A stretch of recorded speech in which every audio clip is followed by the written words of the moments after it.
Alone, we are drops in the ocean, and sometimes this work can feel like a drop in the ocean, and instead of that being a negative drop that is dispersed amidst the hugeness and the vastness of the ocean, together all of our drops make waves.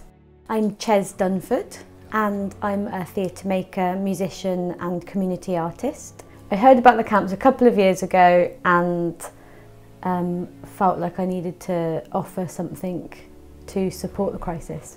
My name's Emily, I'm 32, I'm a self-employed circus performer. I have been for the last 10 years, and I've also worked for the last 10 years with a charity as a volunteer doing social circus work. So it's still within my realm of experience, but I use the work that I do professionally also as a volunteer. Hi, I'm Kirsty Fraser.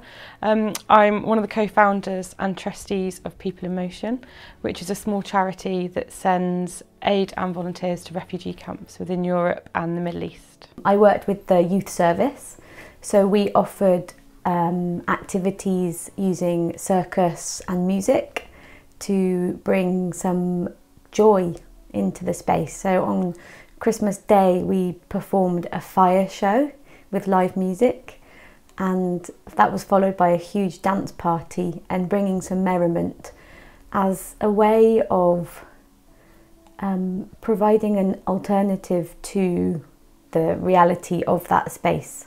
Absolutely don't get involved in anything that is not helpful for the people who are in a situation of desperation. Whenever there's vulnerable people, there's other people that will exploit them. So absolutely don't get involved in supporting that situation. It's always good to link in with an organisation that knows what they're doing.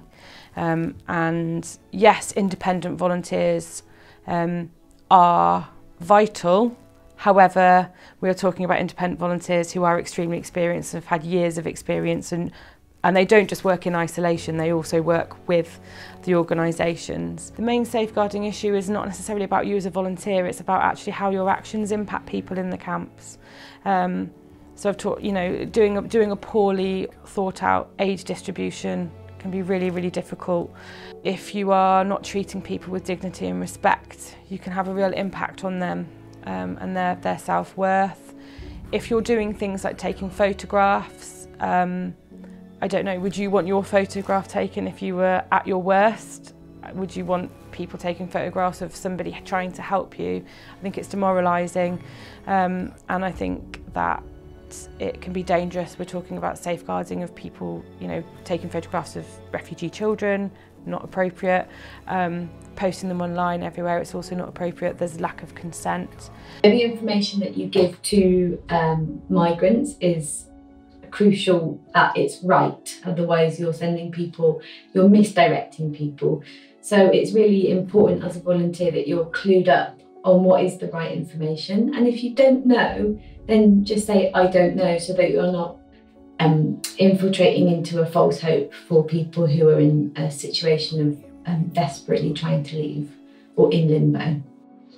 I think most of us who volunteer regularly within refugee camps and within the refugee crisis don't volunteer because we want to see we want thanks for it. We're doing it because we feel that it's the right thing to do, and it's a way that we can try and create a positive change. However, we have been privileged enough to get feedback from individuals in the camps about what it means to have volunteers there.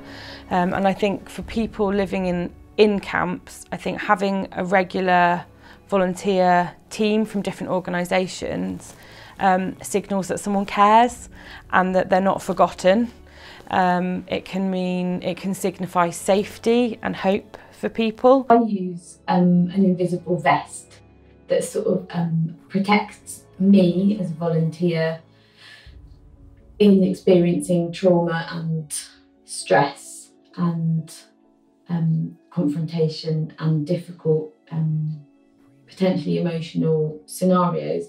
So I think that is about having a particular resilience as a human so that you can efficiently do your work and then have your own processing time away from the situation. And I think that's the way to be useful. Your actions don't have to be big and grand to make a difference. They can be small and subtle.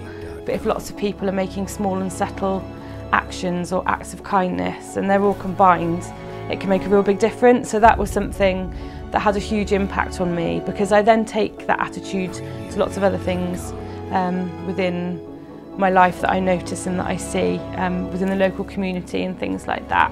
My advice is to volunteer through a recognised organisation, as they've got the skills, experience and background in supporting volunteers and participants in a safe way. So there's a really wonderful collection of hearts and humans doing this work. Lots of people spring to mind of people that are just so generous with their time and their spirit and their skills.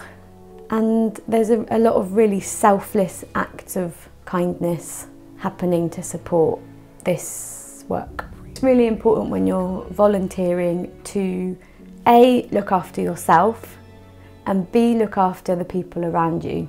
And then you can make the most effective use of your time and skills. If you're in the camps, you are also experiencing lack of sanitation. So it's being prepared. There may be no running water to wash your hands, there may be no toilets.